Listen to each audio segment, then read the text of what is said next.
Bonjour à tous, ici les Lucasfilles. Bonjour Aurélie. Bonjour Claire. Alors c'est la deuxième fois qu'on essaie d'enregistrer cette émission parce qu'elle n'était pas avec nous la première fois. On parle de la force bien sûr. Ouais, la force n'était pas dans ma boule d'enregistrement. Donc la force n'est pas dans les boules. Exactement.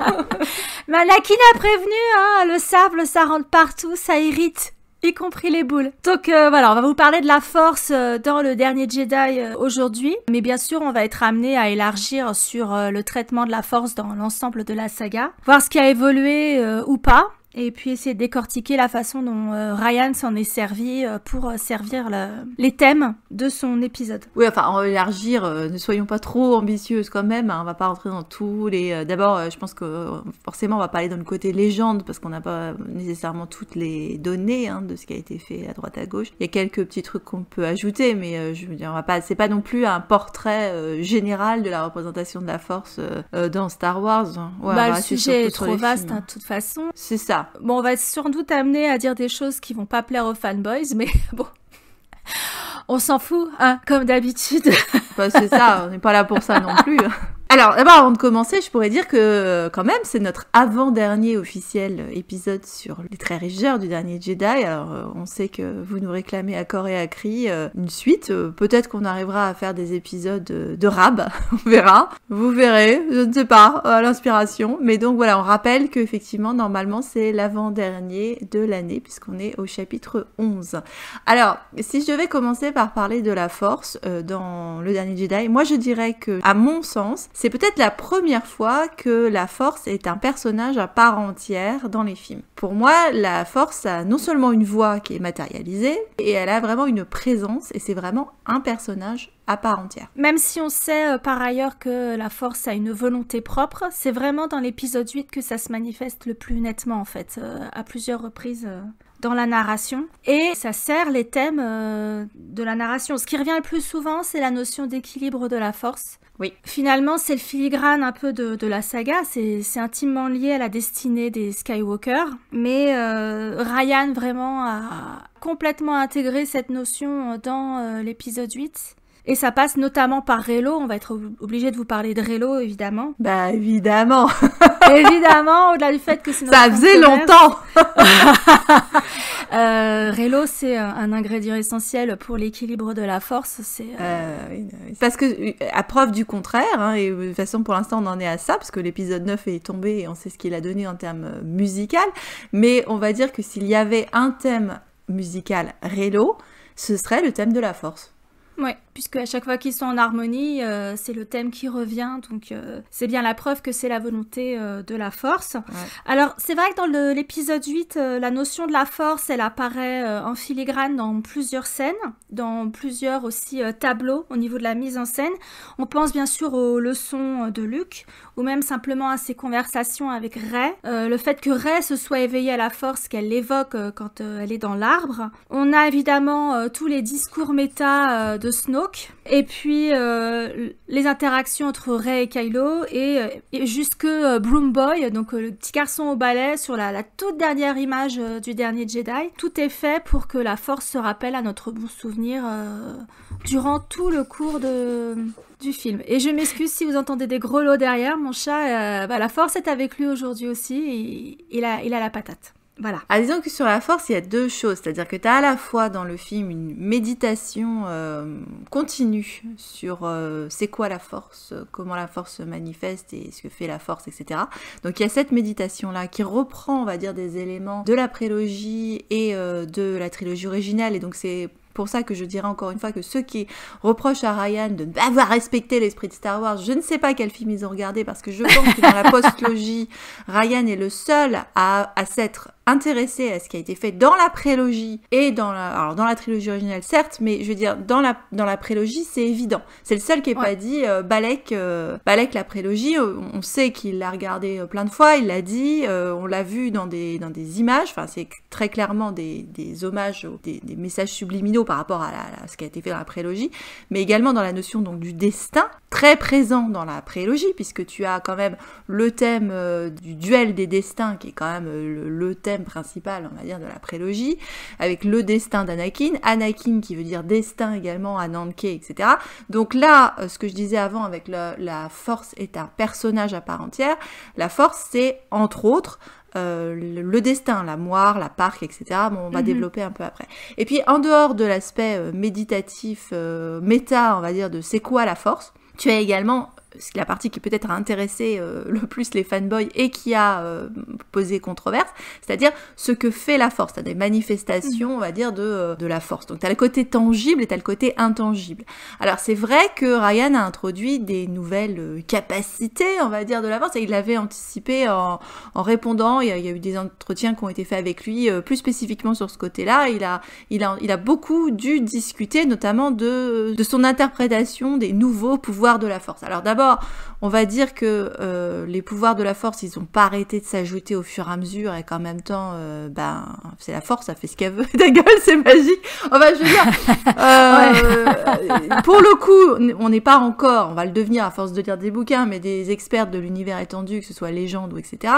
Il y a plein de choses qui s'ajoutent en fait.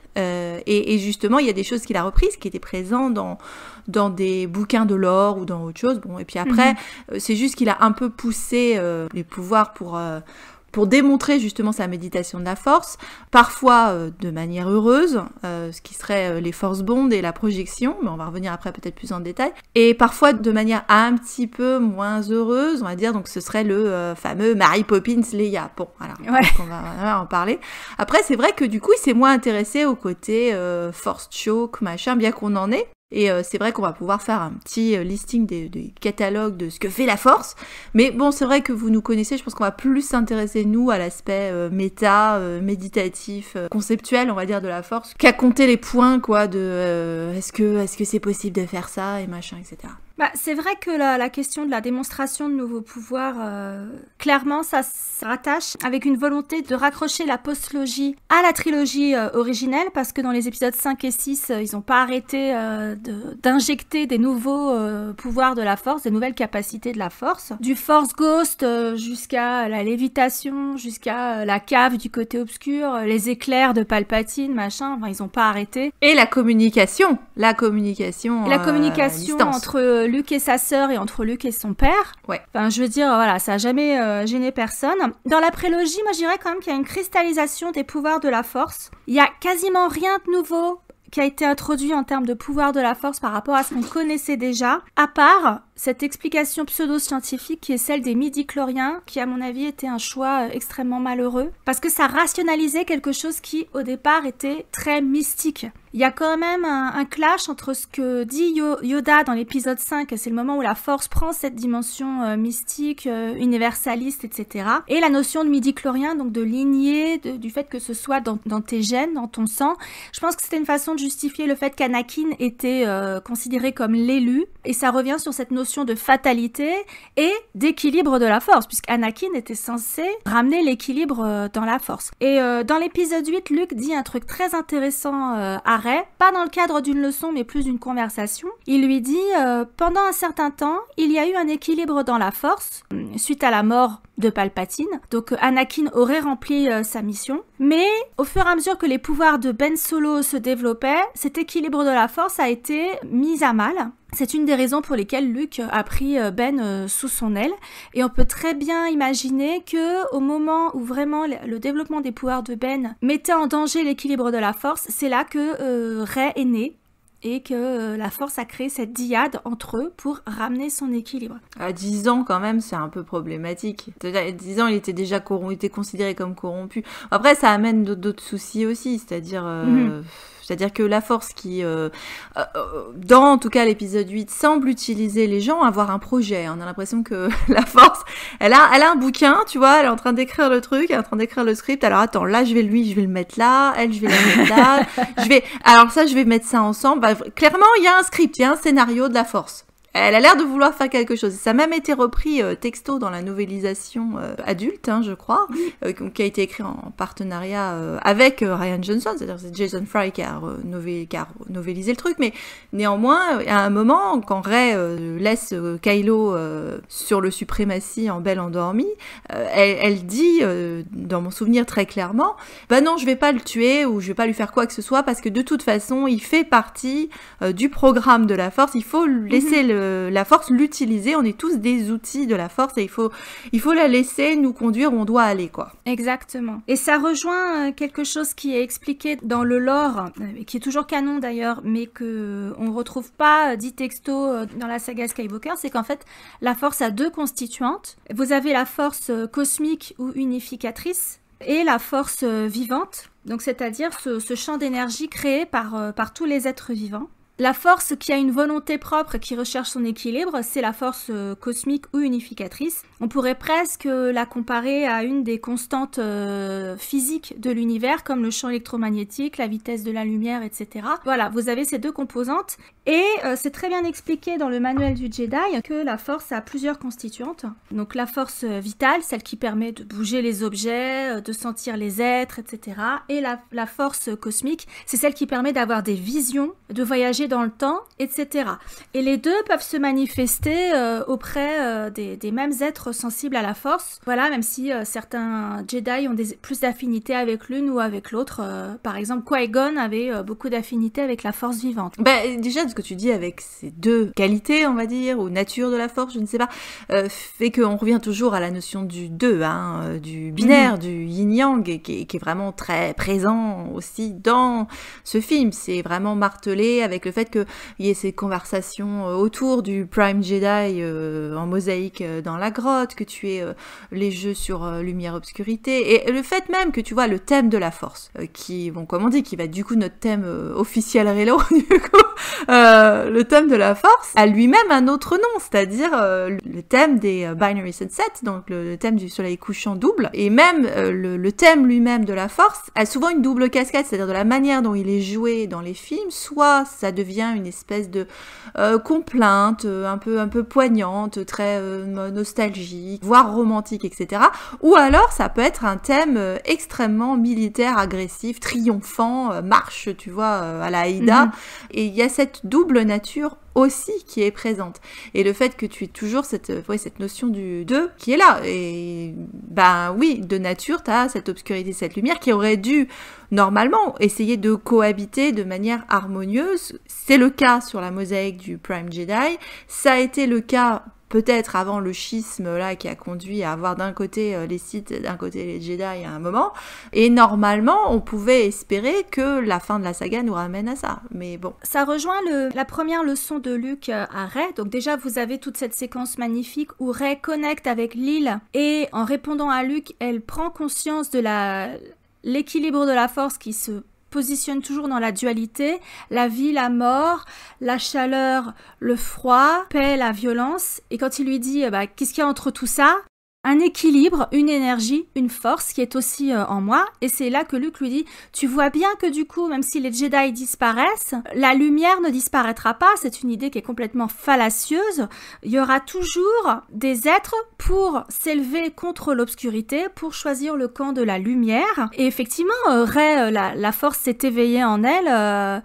Voilà, c'est-à-dire que quel que soit ton background, selon sa volonté, ses besoins, etc., pour atteindre son équilibre, la force peut se réveiller chez n'importe quel individu, même si, a priori, il n'y était pas sensible. Ça peut se faire à l'âge adulte, comme pour Rey à l'âge de 20 ans, par exemple. Après, on nous a expliqué qu'il y avait une histoire de lignée, mais dans l'absolu, ce que le dernier Jedi nous montrait, c'est que n'importe qui peut avoir la force, d'où le petit garçon au balai, et ça peut se réveiller à n'importe quel moment, selon ses besoins à elle. Ça rejoint également ce que dit Snoke quand Rey arrive sur le suprématie. L'obscurité se lève et la lumière se dresse également pour aller à sa rencontre. Et c'est là qu'il dit que Rey est l'égal de Kylo dans la lumière. Donc encore une fois, c'est martelé de façon pas très subtile dans l'épisode 8. Cette notion d'équilibre qui se fait en trouvant un lien entre les contraires, qui se fait au-delà de la dualité. Et ça passe également au-delà de la dualité de nos deux personnages principaux. Vous avez l'homme et la femme, le côté obscur, le côté lumineux. Quelqu'un qui vient d'une lignée, normalement quelqu'un qui aurait dû venir de rien du tout. C'était quand même beaucoup plus intéressant. Tout ça revient régulièrement, cette notion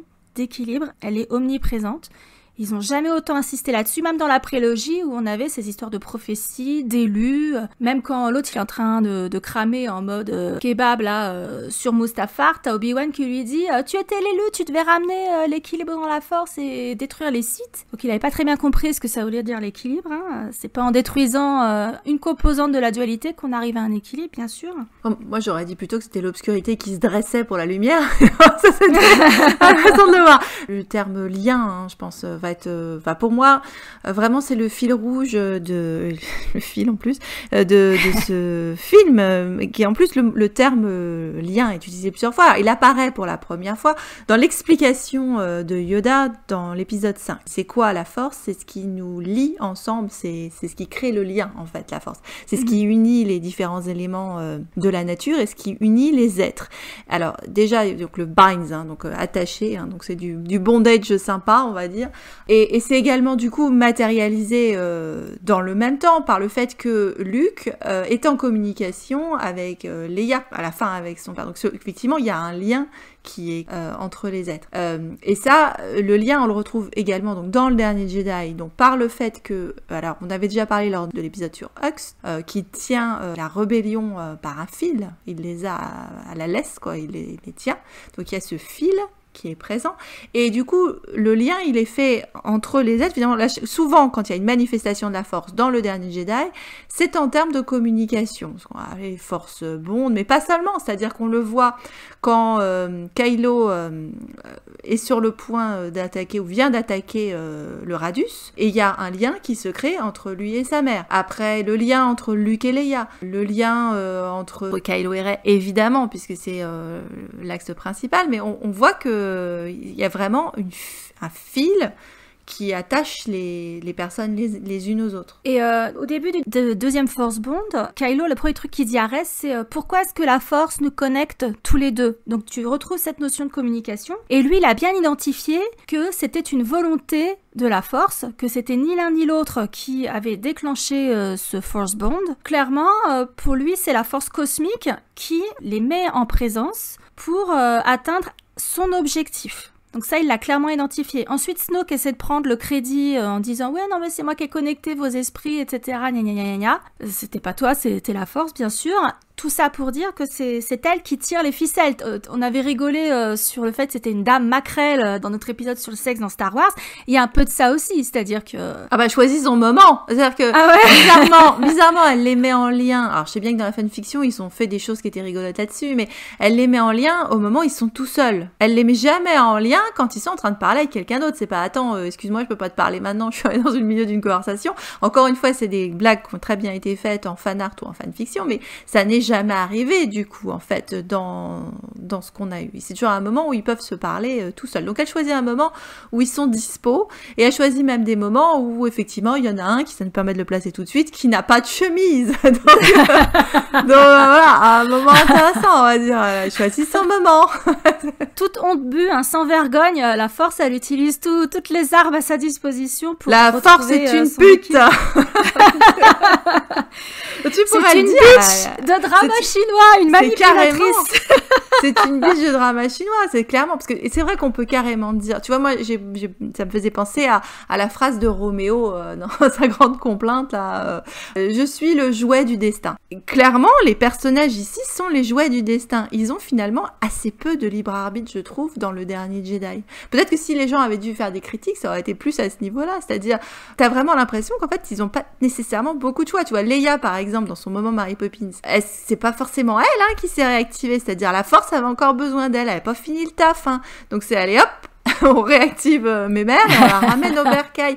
Alors, elle utilise la capacité de Leia à le faire. Elle est pas complètement un joujou, mais c'est vrai que tu as dit tirer les ficelles. Clairement, il y a un côté marionnettiste de la Force là-dedans. J'ai dit scénario, mais c'est ça, c'est-à-dire vraiment, on a l'impression qu'elle utilise les gens pour un dessin ou un destin, donc on verra pas. Mais le jouet du destin, clairement, ce sont des joujoux, hein, tous. La force cosmique, du coup, celle qui a sa propre volonté, qui tire les ficelles, elle acquiert presque un statut divin, ou en tout cas très fortement mystique, puisqu'effectivement, elle manipule les gens aussi à travers les visions qu'elle leur envoie. Au moment où Rey et Kylo se touchent les doigts, c'est la force qui leur envoie ces visions pour que Rey ait cet élan d'aller vers Kylo pour essayer de le sauver. Elle veut absolument qu'il s'allie, qu'il se mette en présence. Donc elle fait tout ce qu'il faut pour obtenir ce qu'elle veut. Et c'est à chaque fois que les personnages utilisent leur libre arbitre ou qu'il y a des problèmes de communication entre eux, etc., que ça part en cacahuète et qu'à chaque fois, ça fait capoter les plans de la Force. Tu as dans la novélisation adulte du dernier Jedi, à un moment donné, on est dans les pensées de Snoke et évidemment ses pensées comme ses paroles sont extrêmement méta. Et Snoke se fait cette réflexion que les Skywalker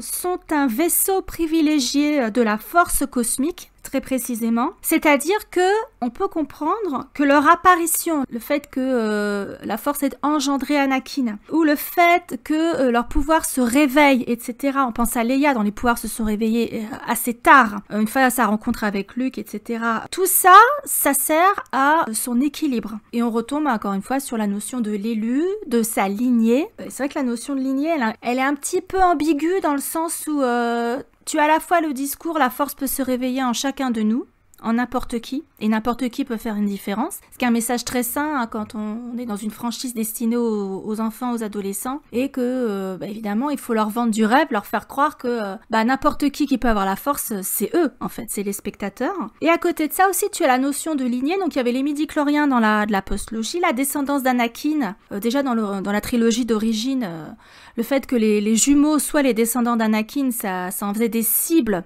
potentielles pour l'empereur, parce qu'ils avaient hérité du pouvoir de leur père. Et puis évidemment, Rey Palpatine, vous savez tout le bien qu'on en pense, hein, qui est venu un petit peu enfoncer le clou, mais qui pose quand même beaucoup de problèmes. C'est en contradiction avec l'universalité de la force, qui la rend, encore une fois, si attrayante de façon extra-diégétique pour nous, spectateurs. Alors, attrayante, tu vois, justement, je trouve que c'était quelque chose que j'ai trouvé intéressant dans ce film, c'était que, justement, je trouve pas que la force soit montrée de manière très attrayante. Elle fait flipper, en fait, la force. Elle est pas très nette, hein, je disais, le côté manipulatrice, tu vois, je renvoie à la moire, la part, quand elles étaient 3, mais bon, là, on va dire qu'il y en a qu'une, qui est là à couper les fils, ou à mettre des fils en place, un peu.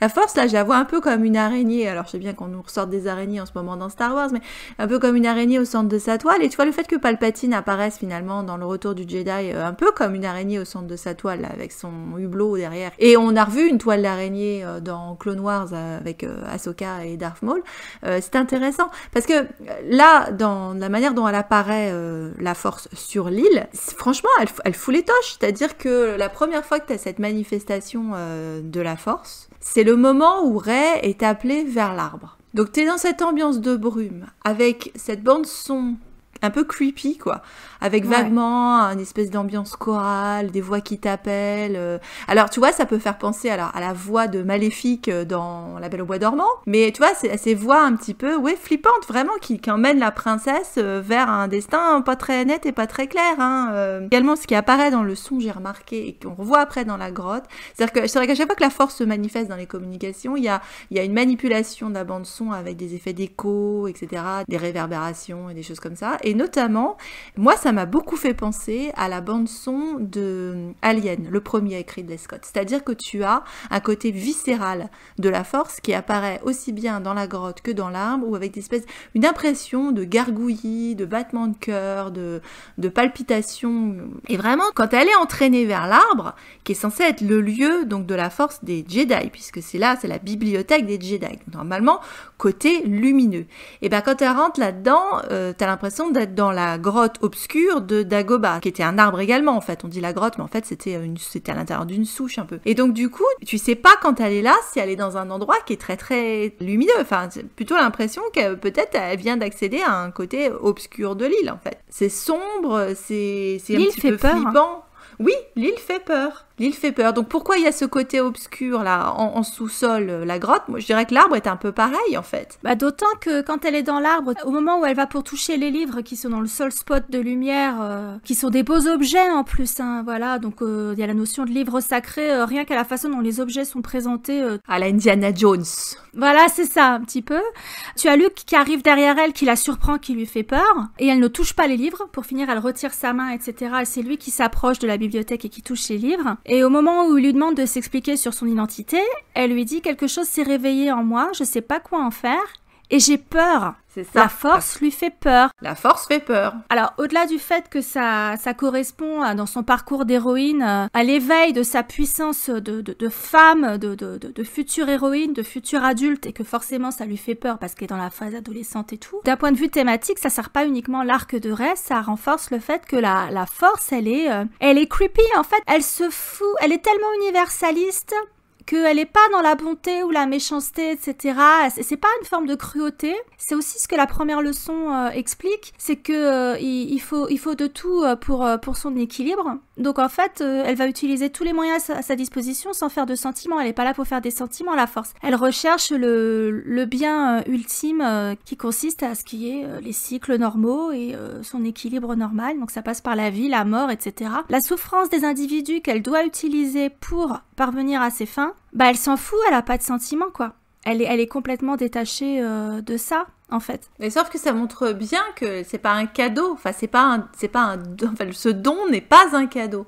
Et c'est peut-être ça qui a hérissé tellement de fanboys. Mais sauf que dans aucun des films de Star Wars, ça n'est présenté comme un cadeau, la force. Enfin, franchement, ça amène que des emmerdes. Non, c'est vraiment une croix à porter pour la famille Skywalker. Enfin, clairement, ça leur a pas... Je sais bien qu'il y avait un côté, dans la prélogie, en tout cas, peut-être plus dans le 1 et le 2, un côté un peu youhou, tu vois, du gamin qui manipule des trucs.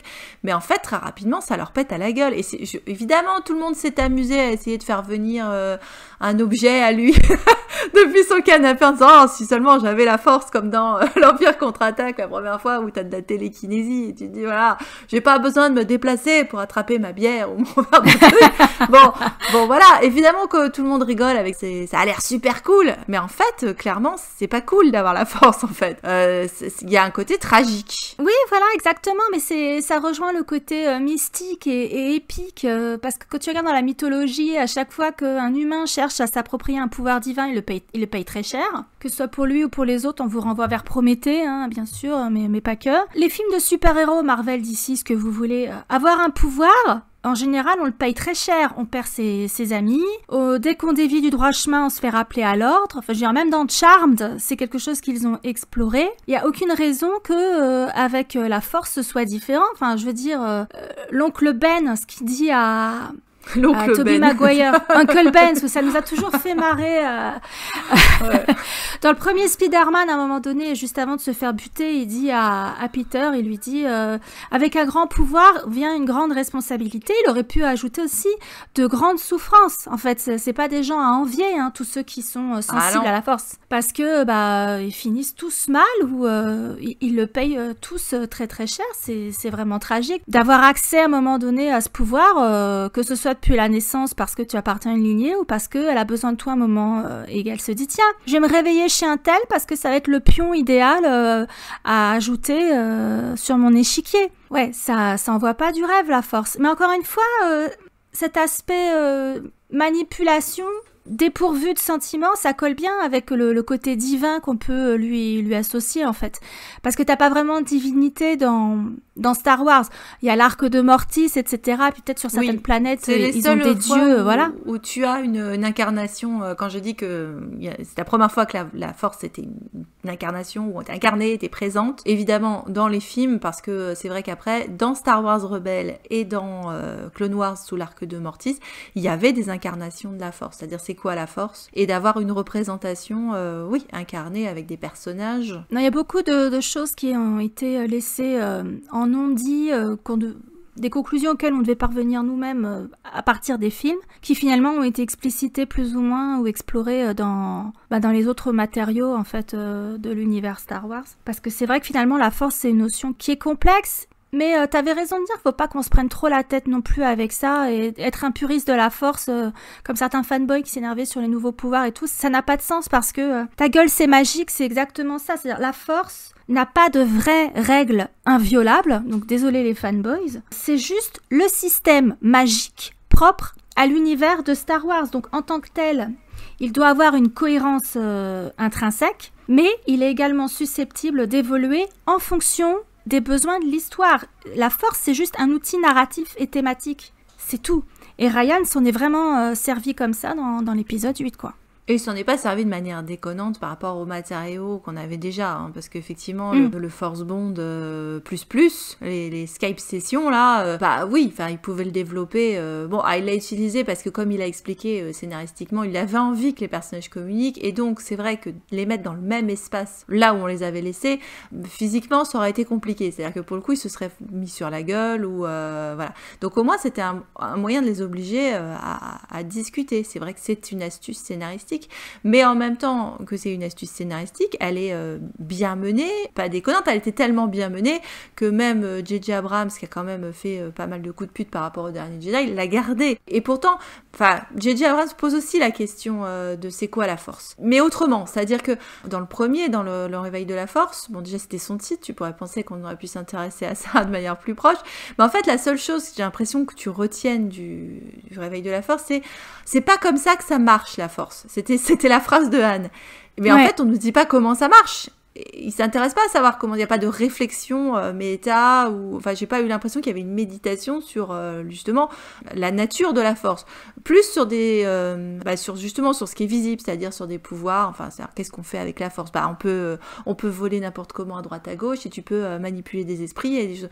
Donc justement Ryan y avait posé d'entrée de jeu, c'est quoi la force? Alors Rey qui disait la réponse à la con qu'on pourrait tout faire quand tu regardes justement Star Wars, tu manipules les objets. Enfin, tu fais voler des rochers et puis tu peux manipuler des esprits. Bah ouais, c'est vrai que pour beaucoup de gens, ça se résume à ça, la force. Et donc, il est reparti, après, effectivement, sur une notion plus conceptuelle, plus philosophique, on va dire, ou cosmique, on va dire, de la force, tout en même temps, parce que quand même, ça reste un gueudin jusqu'au bout, à la fin de sa brillante démonstration, que fait Rey? Elle soulève des rochers.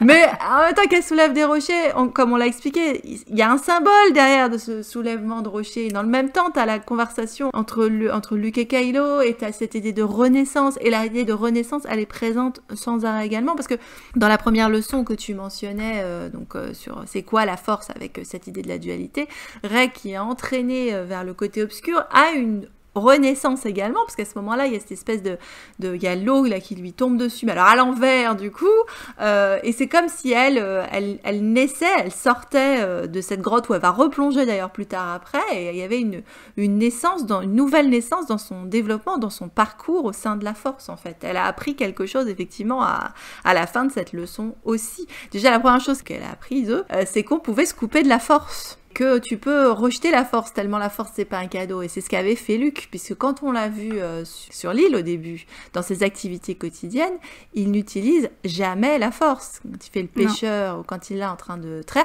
lui il s'est reconnecté avec le monde, avec la nature de base, voilà, les animaux, manger, boire, dormir, enfin il est vraiment sur le côté base. Il s'est complètement coupé de la force. Parce que tellement c'est con la force, et ça fait chier, quoi. Je suis désolée, je dis des trucs qui sont pas populaires, mais c'est le fait. On s'en fout. Mais il a choisi de s'exiler du monde, de s'isoler, de ne plus être un jouet du destin, de ne plus servir à rien. Non seulement de ne pas servir la force, mais de ne pas se servir de la force. Il y a les deux. D'ailleurs, il a le parcours inverse de Rey, parce que dans l'épisode 7, le réveil de la force, déjà rien que le titre, ça devrait nous interpeller. C'est beaucoup moins ambigu en anglais, c'est « La force se réveille ». Parce que le réveil de la force en français, c'est ça, le réveil de la force en français, tu pourrais dire « Elle a été réveillée par quelqu'un d'autre ». En anglais, il n'y a pas d'ambiguïté. Elle se réveille d'elle-même. Chez qui? Chez Rey. Elle s'active chez Rey. Rey, jusqu'à présent, elle était tout en bas de la pyramide de Maslow. Elle voulait juste subvenir à ses besoins les plus primaires.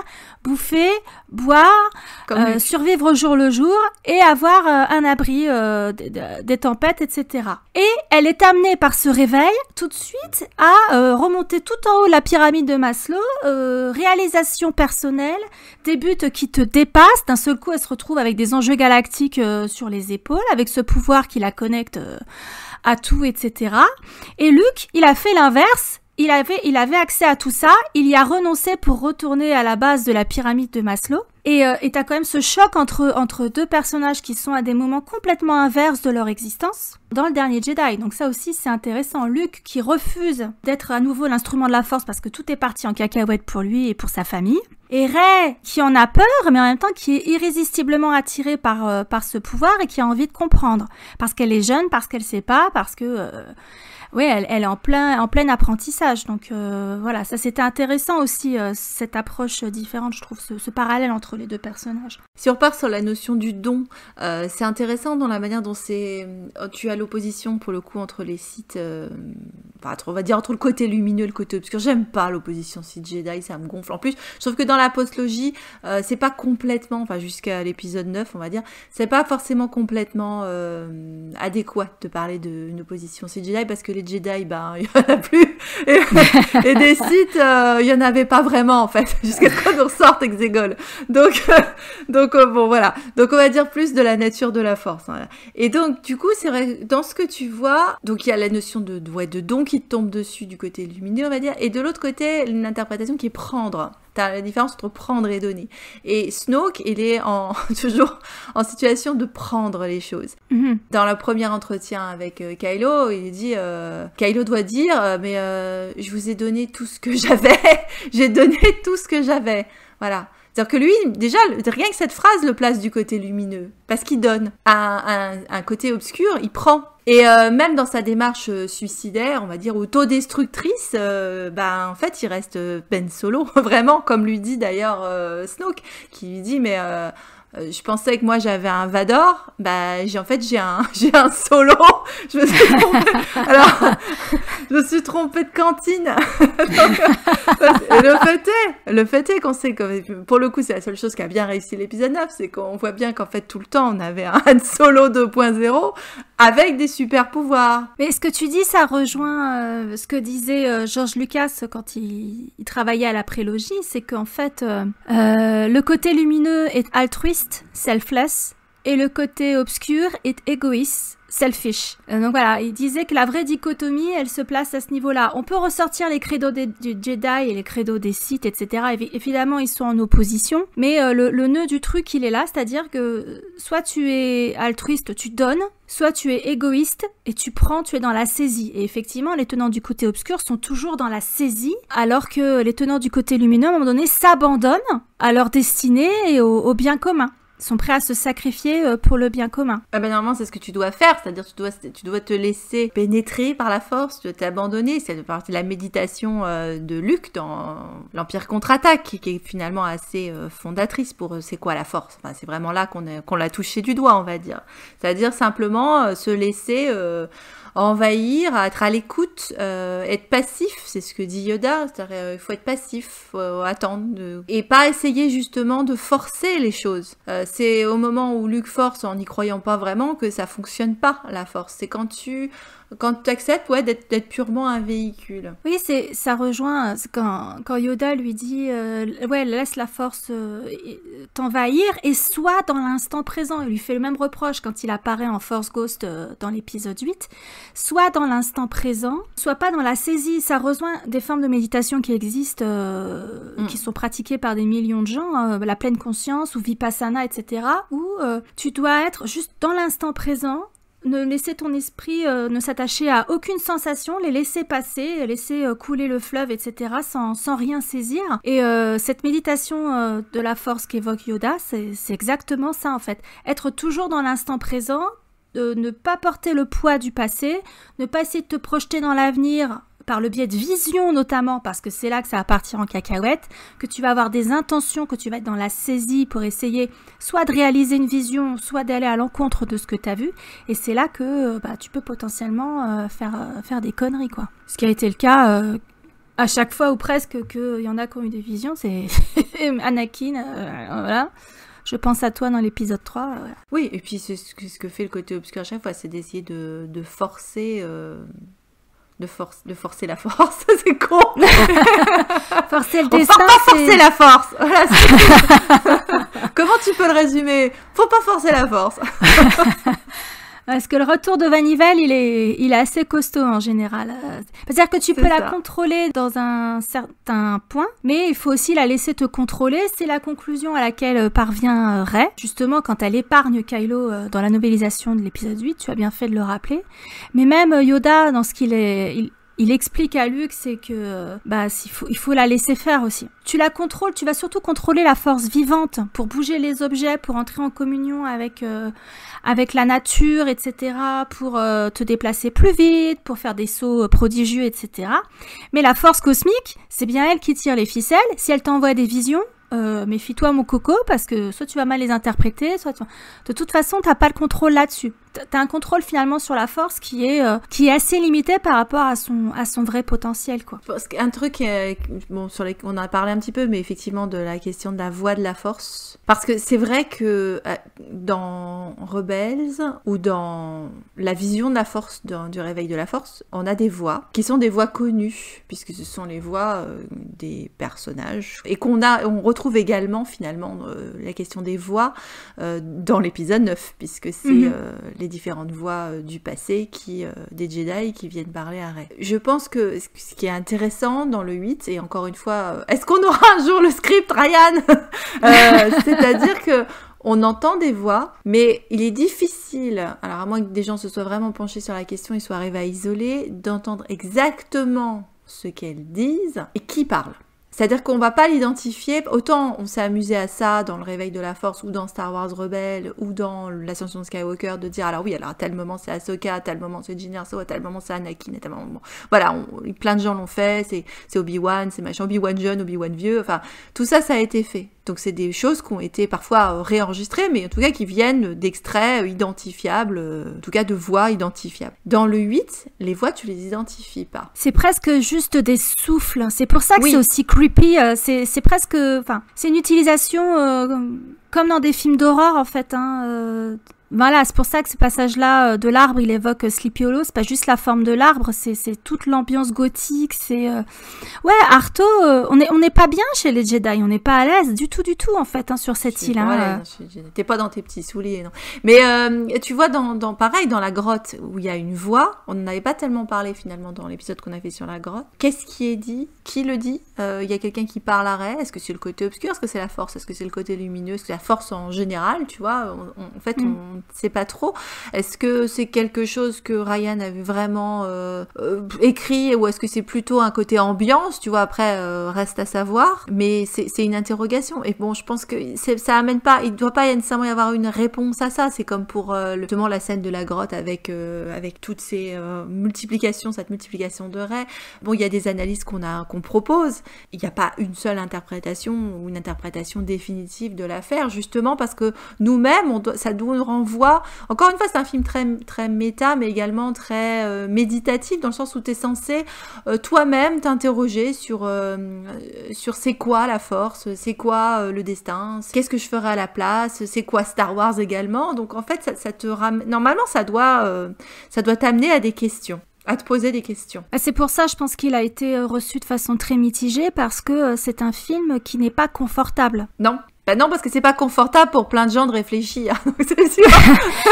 Merde, elle m'a fait penser ce con, salaud. Moi, je venais juste pour bouffer mes pop-corn. Il y a plein de moments où on est mal à l'aise visuellement, que ce soit les allusions sexuelles ou cette ambiance sur l'île, etc., ou la façon dont Snoke est codé, ou le fait que ce soit un massacre au début, ce soit un massacre à la fin, etc., qui est une allégorie, enfin, que ce soit très très sanguinaire, etc. C'est vraiment un film qui met très très mal à l'aise. Je peux comprendre qu'il y ait des gens qui l'aient mal vécu au premier visionnage, mais qu'on n'ait pas envie de recreuser derrière, ça par contre ça me dépasse. C'est inacceptable. Et même, tu vois, en revenant sur la question des voix par rapport à... Mais on en parlera probablement au prochain épisode, mais comme on avait discuté avec Alexandre, le fait qu'il y ait cette passion de Rian Johnson pour la musique en général, et pour l'opéra en particulier, le fait que finalement la force soit une présence chorale, j'ai envie de dire finalement, aussi bien au sens sens tragédie grecque du terme que dans l'opéra wagnérien, s'il faut citer que lui, mais t'as vraiment un cœur au moment où tu as l'apparition de l'arbre, et là, la première manifestation, on va dire, de la force arrêt sur l'île d'Acto. Ouais, je pense que ça va du côté, on pourrait tout à fait imaginer le chœur des vierges, hein, ou un Carmina Burana derrière, qui pourrait faire ça. Enfin, c'est vraiment une présence opératique. Et c'est très important puisque cet événement, l'appel de l'arbre Arès, c'est ce qui manifeste le début de sa descente vers la déesse. Donc le début de son voyage intérieur en plus, qui est très inconfortable pour elle. Bien sûr, elle est sur un parcours d'héroïne, mais qui est rendu aussi inconfortable pour le spectateur parce que, forcément, c'est creepy, la grotte, elle fait peur, parce que tout a 2, 3, 4 niveaux de lecture. Et j'avais lu quelque part, je sais pas si c'était dans un méta de Christy Carew, que l'épisode 8, c'est l'épisode où le thème de la force revient le plus souvent. Alors, ceux qui font pas gaffe diraient que il revient à tire-larigot, etc., qu'il est vidé de son sens, mais en fait, pas du tout. Ryan a vraiment travaillé main dans la main avec John Williams pour que cette utilisation du thème de la force se fasse vraiment au moment opportun. En fait, tu l'as évoqué en début d'émission, soit de façon hyper douce ou creepy, etc. Au moment où Rey et Kylo se touchent les doigts, elle revient tout en douceur, elle est porteuse d'espoir. Elle est romantique, elle est douce, elle s'accorde complètement à la scène. Et puis au moment où Kylo découpe Snoke en morceaux, là elle revient avec tambour et trompette triomphante, etc. Ouais. Exactement. Mais elle est présente dans les scènes avec Leia, et pas uniquement quand elle fait Mary Poppins. Elle est présente dans des scènes avec Poe, avec Finn, etc. Donc il y a cette volonté d'utiliser le thème de la Force, non pas à tout bout de champ, mais à bon escient. C'est bien la preuve que dans cet épisode-là, Ryan, il y a quand même cette notion de la destinée et la force cosmique, elle a jamais été aussi présente que dans l'épisode 8, encore une fois. Même à travers la leçon de Yoda, finalement. Yoda qui apparaît, qui crame l'arbre, etc. Alors ça aussi, ça a hérissé le poil de plus d'un fanboy.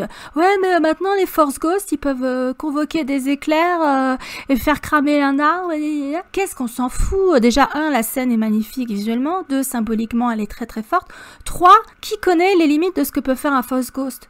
Personne ne le sait, pas même à Lucasfilm, puisque précisément la force c'est un outil narratif, donc ils en font ce qu'ils veulent. Mais c'est peut-être même pas lui qui le fait, c'est-à-dire il était juste en train de dire à la force, bon montre à mon teubé d'apprenti ce que tu veux exactement. Enfin, c'est peut-être même pas lui, il est peut-être juste en train de dire bon allez vas-y fais péter l'orage, la force, parce que finalement c'est ce qu'elle fait. La force elle a une présence vraiment très tangible, avec vibration sur l'eau, la brume, les bruits on a dit, les voix, et tu vois, j'ai parlé des voix, notamment une voix qui revient beaucoup, qui est une voix de la force. On voit à l'épisode sur les porgs.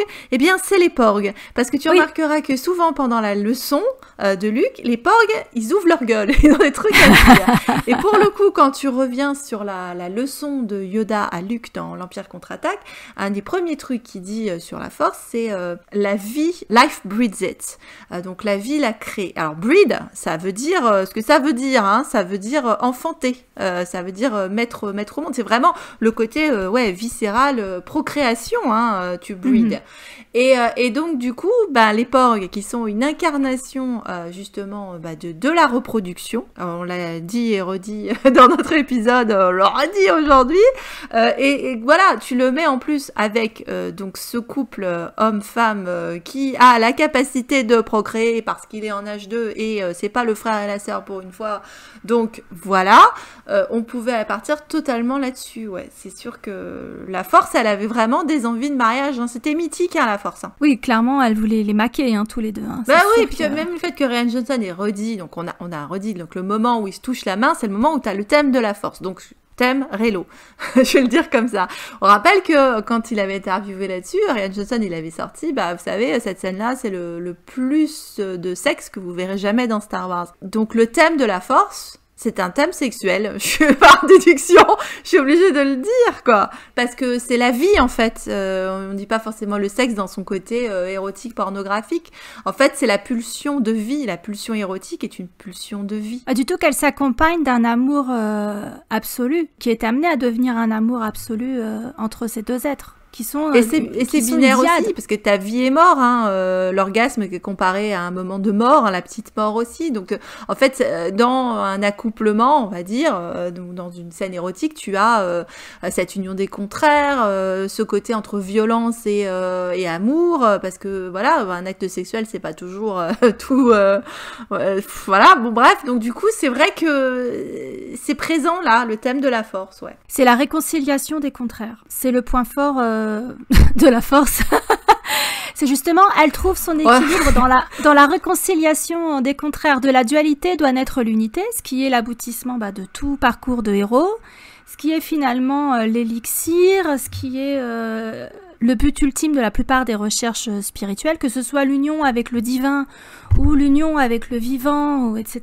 Voilà, dans une quête mystique, tu as cette nécessité de dépasser la dualité pour aboutir à une vérité ultime. Bon là tu le retrouves aussi dans Star Wars sous la forme de la Force. Faut oublier quand même que George Lucas, il est allé puiser l'inspiration de la Force dans les philosophies orientales, extrême orientales. Donc il y a des gros liens avec la quête spirituelle dans l'hindouisme ou dans le bouddhisme, qui est très présent aussi dans la saga. Voilà, c'est pas déconnant. Elle a un caractère à la fois immanent, c'est-à-dire c'est le côté brut qui est dans le monde et auquel on peut avoir accès. Donc ça, ce serait plutôt la Force vivante, et un caractère transcendant, donc qui dépasse la perception et le contrôle des êtres, et ça, ce serait la force cosmique. Et en ça, on rejoint le principe du divin dans l'hindouisme, par exemple. On vous renvoie vers Relo et la Shakti. Typiquement, la figure de Shiva incarne cette dualité, en fait, ce paradoxe, entre guillemets, et on le retrouve dans l'épisode 8. Le côté très mystique, parce que, je sais pas toi, mais moi, quand Luke fait sa première leçon et que Rey lui répond,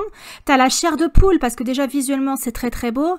Quand elle dit la mort et la décomposition qui nourrissent une nouvelle vie, voilà, c'est le cercle de la vie. On est avec le roi lion, on est avec la notion d'écosystème, etc. On retombe, encore une fois, sur le Prime Jedi, sur la notion d'équilibre, qui est si séduisante, qui correspond à une réalité même dans notre monde à nous, en fait. Hein. Après, t'as la question du retour à la force avec la mort de Luke, qui est encore une fois un passage, et le fait que finalement la plupart des leçons se passent dans l'entre-deux également. Tu vois, le fait qu'il y ait cette grotte d'Acto qui est ni à l'intérieur ni à l'extérieur finalement quand ils discutent. C'est-à-dire que t'es un peu entre les deux quand t'es dans une grotte, dans une structure qui est à la fois fermée et ouverte. Que ce soit la grotte, le premier temple où il y a la mosaïque du Prime Jedi, ou la grotte du côté obscur qui est envahie par les marées, donc un coup elle est vide, un coup elle est pleine. T'as ça aussi, donc cette notion aussi de cycle. Oui, de courant, parce que tu vois par ailleurs, dans d'autres romans ou dans d'autres textes de Star Wars, tu peux avoir d'autres peuples ou d'autres cultures qui ont un autre mot pour la force, en fait. Le tigre, là, Gara Zeb Zeb, c'est pas un tigre, je sais bien, mais enfin bon, je vais l'appeler comme ça, dans Star Wars Rebelle, il l'appelle le Ashla, le côté lumineux, et puis t'as le côté obscur, c'est le Bogan, par exemple. Bon, on aura l'occasion d'en reparler, on replacerait sur un autre épisode. Pour d'autres, c'est le courant de la vie. Sur Mustafar, c'est la force, c'est le courant de la vie. La Dianoga, notre copine la Dianoga, Omi, elle l'appelle le Sa. Donc voilà. Après t'as la lumière ou le vent, le vent de la vie, certains l'appellent comme ça. Donc bon, effectivement tu retrouves le souffle, et c'est vrai que l'accent est toujours mis sur le souffle. C'était un des points forts également, on va dire, de cette postlogie, c'est que chaque bande-annonce avait commencé avec quelqu'un qui respirait fort, ouais, et qu'on voyait beaucoup d'occurrences de ça, de la respiration. Et oui, c'est le souffle de la vie, oui, c'est important. Et c'est beaucoup plus intéressant que de compter combien il y a de force choke, un. Combien d'utilisation des éclairs, un. Bon, tu vois, je veux dire, ou la manipulation des esprits, ou les trucs comme ça. À la limite, je m'en fous, ça. Moi, oui, je m'en fous. Moi aussi, enfin, je veux dire, introduisez autant de nouveaux pouvoirs que vous voulez. Oh là là, elle est trop cheatée, machin. Ces pouvoirs-là n'existaient pas avant, mais on s'en fout. Vous avez pas envie que l'univers de Star Wars s'enrichisse. Vous avez pas envie que on explore des nouveaux trucs. Sinon, regardez la prélogie en boucle, hein, les mecs. J'ai pas trouvé qu'ils étaient tellement enrichis, moi, dans l'épisode 8, pour être honnête, quoi, en fait. C'était poussé dans sa conclusion logique. Puis si tu vas par là, il y avait pas de force healing, là, pas de soins ou de résurrection. Je rappelle que ça, on l'a eu dans le 9. Donc, ça n'a gêné personne. Déjà, Donc, de ce point de vue... Le Force Bond, c'était complètement logique puisque dès 2015, t'as le nombre de fanfictions où Rey et Kylo avaient forgé un Force Bond à la Revan et Bastila, et le nombre d'auteurs de fanfic qu'il avait grillé tout de suite. Enfin, je veux dire, Ryan, clairement, il est parti dans une direction complètement logique pour les deux personnages. Le fait qu'il y ait de la projection astrale avec Luke, le système du doppelganger, c'est un pouvoir avancé de la Force selon l'univers légende, mais pas que. Maintenant, c'est canon aussi. C'est mentionné dans le Jedi, je crois d'une certaine... Oui, c'est mentionné dans le livre du Jedi, d'ailleurs. Dans le manuel du Jedi, c'est complètement mentionné. Ouais. Ryan, certes, il a utilisé dans le canon des pouvoirs qui existaient déjà dans le légende, mais c'est pas interdit. Déjà. Mais de toute façon, quoi qu'il ait fait, les fanboys lui seraient tombés dessus parce que quand il a répondu en envoyant des photos, des pages du manuel du Jedi où ses pouvoirs apparaissaient, ce que les fanboys ont dit, c'est « Oh là là, on l'a tellement acculé, on l'a tellement énervé qu'il s'est senti obligé d'avoir recours à des bouquins qui sont même pas canons, gna gna gna gna gna. » Bon, les mecs, de toute façon, à un moment donné, quand tu veux piquer ton chien, tu l'accuses d'avoir la rage et puis c'est tout, quoi. C'est-à-dire que oui, ils le font bien dans l'autre sens. Puis heureusement qu'il l'a fait, je vais te dire, mais quelle belle trouvaille, cette histoire de projection. D'abord pour tout le côté symbolique dont on a largement discuté dans notre premier épisode des Très Riches, dont je vais pas revenir là-dessus, je vous y renvoie. Mais en dehors de ça, alors, si tu veux être dans le bassement pratique, il serait arrivé drôlement vite, du coup. Puis comment il serait arrivé? Il avait pas de vaisseau. Enfin, je sais bien que dans l'épisode 9, Balek, il te leur sort de l'eau et puis il leur rafistole en 2 secondes. Mais je veux dire, justement, c'était un des trucs dans l'épisode 9. Bon, nous, on n'est pas tellement rentré là-dedans, mais tu peux y aller avec tes gros sabots. La vitesse avec laquelle tu sillonnes à la Game of Thrones des 2 dernières saisons, la galaxie à droite à gauche pour aller en 16 heures dans tous les coins reculés de la galaxie avec des appareils qui n'ont pas volé depuis je sais pas combien de temps. Bien, dans une zone qui est apparemment pas si facile d'accès, puisque c'était quand même un des trucs qui a été introduit dès le début de l'épisode 9. Tu dis non, mais bon. Donc, moi, le fait qu'il ait été projeté, qu'il ait pas bougé, et que la force de l'esprit, ait pu l'emmener là, et qu'en plus, il y avait tout ce qu'on a discuté, la non-agression, blablabla. Ouais, non, ça, c'était beau, ça, c'était fort. C'était de la symbolique. Peut-être que finalement, la représentation de la force était peut-être trop symbolique, trop métaphorique. Moi, je le dis pas trop dans le sens que c'est un regret, je trouve ça très bien, au contraire. Moi, c'est c'est le Star Wars qui m'intéresse le plus, si tu veux, personnellement. Clairement. Ah bah, clairement. Les relations familiales et puis l'aspect symbolique, les thématiques, etc. C'est quand même ce qu'il y a de plus intéressant. Même si une bonne bataille... Et qui vieillira mieux. Parce qu'au moins, tu peux en discuter. Voilà, on discute toujours du dernier Jedi. Est-ce qu'on va pouvoir discuter longtemps du réveil de la Force et de l'ascension de Skywalker? Non. Tu vois voilà, c'est le truc. Là, vous voyez, nous, on a fait 12 épisodes. On a je sais pas combien d'heures de vol sur le dernier Jedi. Et on n'a pas fini, visiblement. Donc, du coup, c'est ce que je constate. C'est-à-dire, et même le fait que des gens s'énervent encore, comme sur la diffusion sur TF1 et le critique, fait que c'est un film qui fait parler. Ouais. On parle moins d'autre chose. Ah bah c'est sûr que quand ça tombe tout cuit dans le bec, on consomme et on se casse, tu vois, on passe à autre chose. Mais là, comme c'est un film qui est exigeant par rapport à son audience, aux spectateurs, bah forcément on n'a pas fini d'en parler, quoi. On va vous laisser méditer là-dessus. C'était la 11e des 12 très riches sœurs du dernier Jedi. Donc, écoutez, on se retrouve au mois de décembre pour le dernier épisode, en espérant que ça vous plaira. Et puis, si la force est avec nous, peut-être qu'on enchaînera sur une saison 2. On verra. Et d'ici là, on vous dit à très bientôt. À très bientôt.